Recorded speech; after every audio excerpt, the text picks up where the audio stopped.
Sot është një ditë e veçantë për të 4-tin vit radhazi. Në oborrin e kësaj xhamie, po ngrem flamurin e Shteteve të Bashkuara të Amerikës në shtizë për të shënuar ditën e pavarësisë së saj. Ky nuk është thjesht një akt ceremonial, është një gest protokollar, është një shprehje sinqerte mirënjohjeje. Sot Amerika kremton 250 vjetorin e pavarësisë, një jubilej historik që na kujton lindjen e një shteti të ndërtuar mbi një parim të madh, se njeriu ka dinjitet, se liria është e shejtë dhe se të drejtat themelore nuk burojnë nga pushteti i njerëzve, por ato burojnë nga krijuesi i madhëreshëm.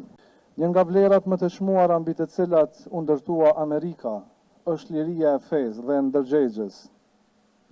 Themeluesit e saj e kuptuan se besimi nuk mund të imponohet me forcë dhe se njeriu duhet jetë i lirë ta kërkojë të vërtetën me bindje, me arsye dhe me ndërgjegje.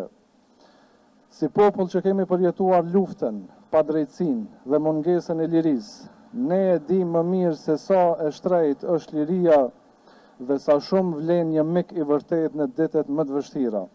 Feja jonë na mëson se mirënjohja është vërtet shumë i madh.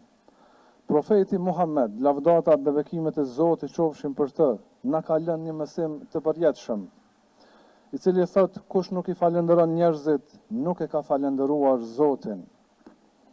Sot, përmes kësaj ceremonie modeste, por me domethënie shumë të madhe, ne e vëmë në jetë pikërisht këtë mësim.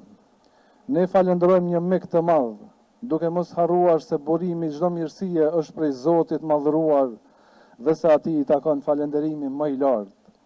Prandaj sot, nga oborri i kësaj xhamie në Prishtinë, themi me respekt, me zemër dhe me mirënjohje, faleminderit Amerikë. Faleminderit për miqësinë e qëndrueshme, faleminderit për mbështetjen e palëkundur, faleminderit për kontributin historik në lirinë, paqen dhe shtetëndërtimin e Republikës së Kosovës.